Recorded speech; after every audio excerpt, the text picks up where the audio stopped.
আসসালামু আলাইকুম আপু ভাইয়া, তোমরা কেমন আছো? আল্লাহর রহমতে অবশ্যই ভালো আছো। আর আজকে তোমাদের খুব সহজ একটি রেসিপি তৈরি করে দেখাবো।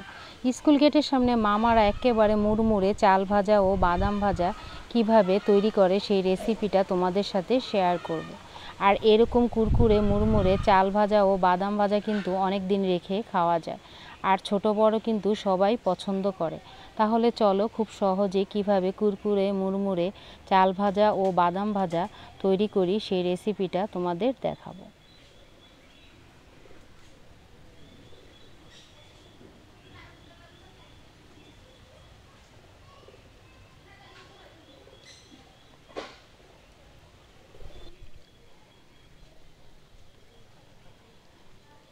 আমি এখানে পরিমাণ মতো ভাতের চাল নিয়েছি। আমি এখানে হাফ টেবিল চামচ লবণ, হাফ টেবিল চামচ হলুদ গুঁড়া, অল্প পরিমাণ পানি দিয়ে এগুলো ভালো করে মেখে নিব।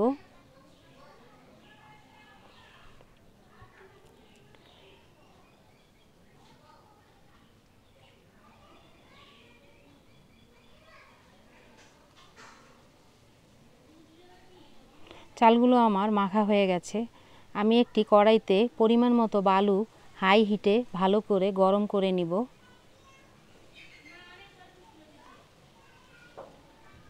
বালুগুলো একেবারে হাই হিটে গরম করে নিয়েছি। আমি এখানে 1.5 টেবিল চামচ খাবার রেগুলার সয়াবিন তেল দিয়েছি।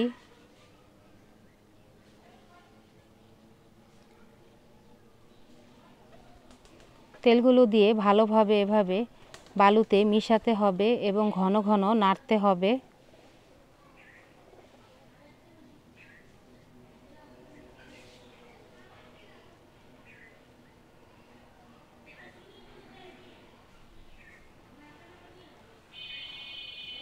এখন অল্প করে চালগুলো দিয়ে দিব আর নাড়তে থাকব।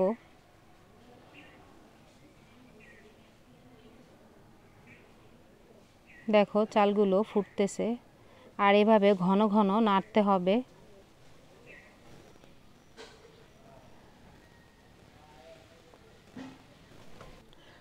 চালগুলো এভাবে ঘন ঘন নাড়তে নাড়তে সবগুলো চাল একেবারে ফুটে উঠবে।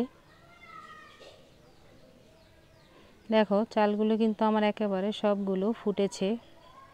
চালগুলো আমার ভাজা হয়ে গেছে। এখন চালনিতে ভালো করে চেলে নিব যাতে কোনো প্রকার বালু না থাকে।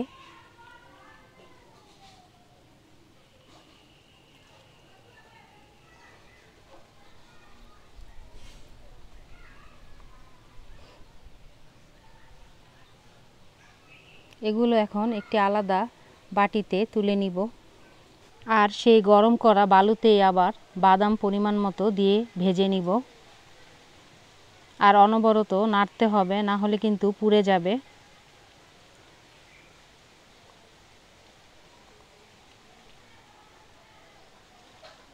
বাদামগুলো আমার ভাজা হয়ে গেছে। চালনি দিয়ে ভালো করে চেলে নিব।